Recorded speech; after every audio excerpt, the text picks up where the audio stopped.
എന്താ എന്റെ അടുത്തുള്ളത്? ചായ. ചായ. ചായ എന്തിനാ വെക്കണേ? പെരയിലെ ചെലവിന്. അപ്പൊ ഇയാണ് പെരയിലെ ചെലവ് വെക്കണത്? വേറെ ആരുല്ലേ? പിന്നെ ആര് വീട്ടിലുള്ളത്?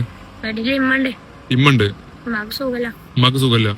അപ്പൊ നിങ്ങളെ ചെലവിന് പിന്നെ സ്കൂളിൽ വന്നിട്ട് ചായ ഇവിടെ നിന്ന് ചായപാത്രം ചായപാത്രം ഈ ചായപാത്രം. ഓക്കെ. ഇന്ന് എത്ര ചായ വിറ്റു? 5 വിറ്റു. ഇപ്പൊ രാത്രി 9:20 അല്ലെ? എപ്പൊ വന്നാ? 2 മണിക്ക് വന്നിട്ട് 5 ചായ വിറ്റുള്ളൂ. അപ്പൊ എന്റെ അടുത്ത് ആരും ചായ വാങ്ങണില്ലേ? എന്താ? ഈ വീഡിയോ നിങ്ങളിൽ അധികം ആളുകൾ കണ്ടിട്ടുണ്ടാവും. പക്ഷെ കണ്ണ് നനയാതെ നമുക്കിത് കാണാൻ കഴിയില്ല. ബഹുമാന്യനായ MLA അവിടെ എത്തി ആ കുട്ടിയെ, ആ കുട്ടിയുടെ കുടുംബത്തെ ഒക്കെ ചേർത്ത് പിടിച്ച് ആവശ്യമായ കാര്യങ്ങളൊക്കെ ചെയ്തു കൊടുത്തു. എന്നാലും സഹോദരങ്ങളെ, ആ കുട്ടിയിൽ നമുക്ക് ഒരുപാട് സന്ദേശങ്ങളുണ്ട്.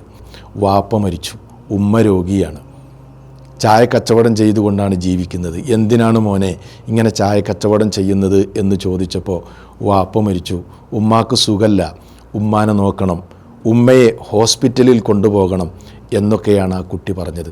അത് കേൾക്കുമ്പോൾ ശരിക്ക് കണ്ണ് നിറഞ്ഞു പോകുകയാണ്.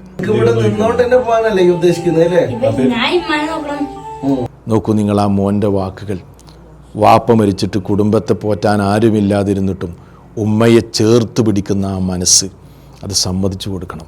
ഉമ്മാക്ക് വേണ്ടി എന്ത് ആത്മത്യാഗം ചെയ്യാനും സന്നദ്ധനായ ആ കുട്ടി, ജീവിതത്തിൽ വന്ന പ്രതിസന്ധികളെ അതിജയിക്കാൻ ഞാൻ തയ്യാറാണ് എന്ന ആ കുട്ടിയുടെ ആ മാനസിക ഫലം, അത് വല്ലാത്തൊരു സംഭവം തന്നെയാണ്.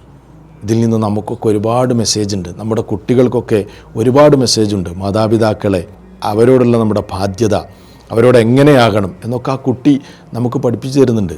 നമ്മുടെ മക്കൾക്കൊക്കെ നമ്മൾ ആവശ്യമായത്, അവരാഗ്രഹിക്കുന്നതൊക്കെ വാങ്ങിച്ചു കൊടുക്കും അല്ലേ?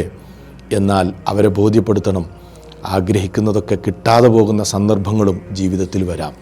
നമുക്ക് അഭയം നൽകുന്നവരും നമ്മെ സ്നേഹിക്കുന്നവരൊക്കെ എന്നും നമ്മുടെ കൂടെ ഉണ്ടായിക്കൊള്ളണമെന്നില്ല, നഷ്ടപ്പെടാൻ സാധ്യതയുണ്ട്. അങ്ങനെയുള്ള പ്രതിസന്ധികൾ വരുമ്പോഴും ജീവിതത്തിൽ തളരാതെ പിടിച്ചു നിൽക്കാൻ നമുക്ക് സാധിക്കേണ്ടതുണ്ട് എന്ന സന്ദേശം നമ്മുടെ കുട്ടികൾക്ക് നമ്മൾ നൽകേണ്ടതുണ്ട്. അങ്ങനെ സംഭവിച്ചാൽ നമ്മൾ എന്തായിത്തീരണം, എങ്ങനെയാകണം എന്ന മെസ്സേജ് അതിലുണ്ട്. ജീവിതത്തിൽ ആഗ്രഹിക്കുന്നതൊക്കെ കിട്ടുന്നു, ആവശ്യപ്പെടുന്നതൊക്കെ വാങ്ങിക്കൊടുക്കുന്നു.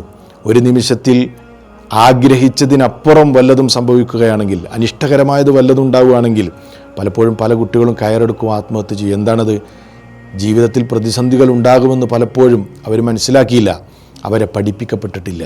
അപ്പം അതുകൊണ്ട് ആ ഒരു വലിയ സന്ദേശം ഇതിലുണ്ട് എന്ന് നമ്മൾ മനസ്സിലാക്കുക.